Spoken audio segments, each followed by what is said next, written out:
I'm Jess Gregory with Banner Bay Marine, and today I wanted to show you how the FinDelta sail works, our prime product for cruisers that helps keep the boat in alignment when on the anchor.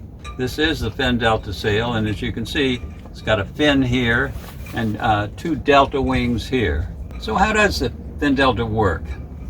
Well, it's pretty straightforward, but it's very sophisticated nevertheless for an anchoring sail. The fin up here can guide the air over to the wing.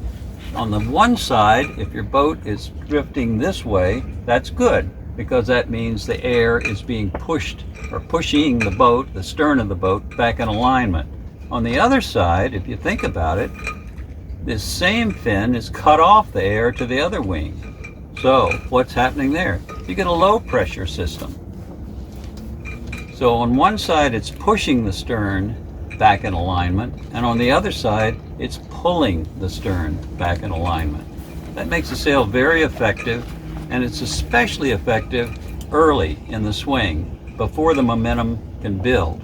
A well-trimmed FinDelta sail is drum tight, like that. If it's not equally tight on the fin, this wing, and this wing, something's the matter.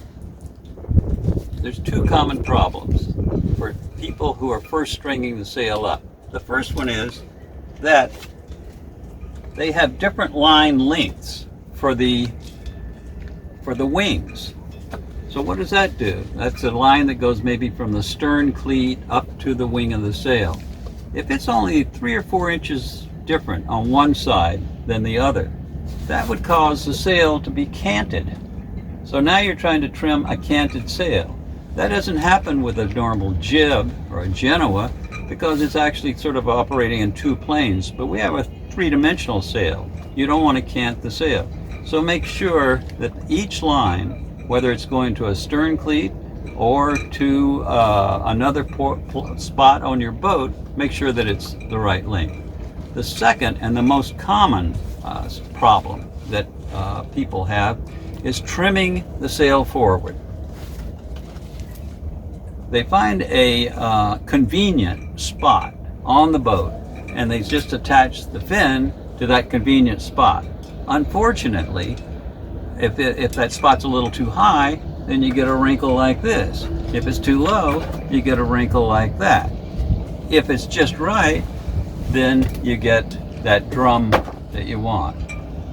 Another thing that we've learned from our customers, especially the more adventurous ones, is what happens when the wind really gets strong. How should I trim the sail?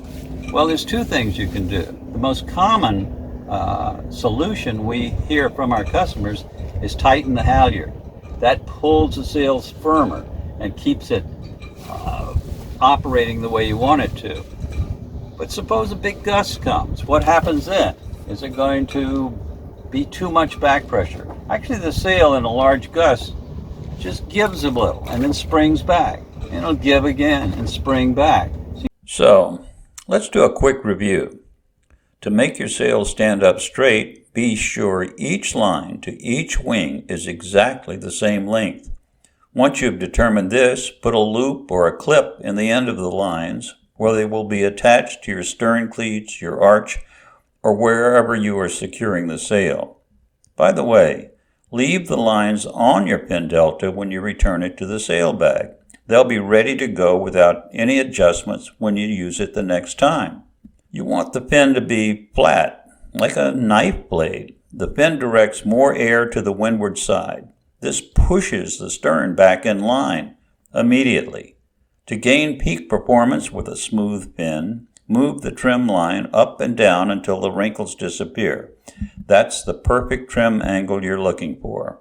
When the wind picks up, to maintain the powerful delta shape, you can tighten your halyard or topping lip, whatever you're using to pull your sail up. Here we see a sail nearly trimmed. The wind is about 15 knots. This is a hunter sailboat. The lines to the wings are attached to the boat's arch. They're equal length, so the sail is standing straight. The fin looks good. No wrinkles are showing, so the fin is flat for best performance. The halyard is already tight. Now, only the fin needs to be pulled forward. In this case, the line from the fin leads to the foot of the mast. See how the sail takes its perfect shape as this happens. Equal lines, no wrinkles, drum tight. Well done, sailor. Thanks for visiting with Banner Bay Marine and learning a little bit about our anchoring sail and how it works. If you have other questions and you'd like to get answers from us on them, just go to our website, that's bannerbaymarine.com, and send us a note. Just do the drop-down menu to contact us, and we'll be happy to give you any help we can. The FinDelta sails come in 4 sizes: FinDelta number 1, FinDelta number 2, number 3, and number 4, and cover boats all the way up to 72 feet. So if you've got a boat in those in that range, consider the sail. If you do a lot of cruising and if your boat swings a lot, you might find that the FinDelta sail is a great addition to your equipment. Thanks again.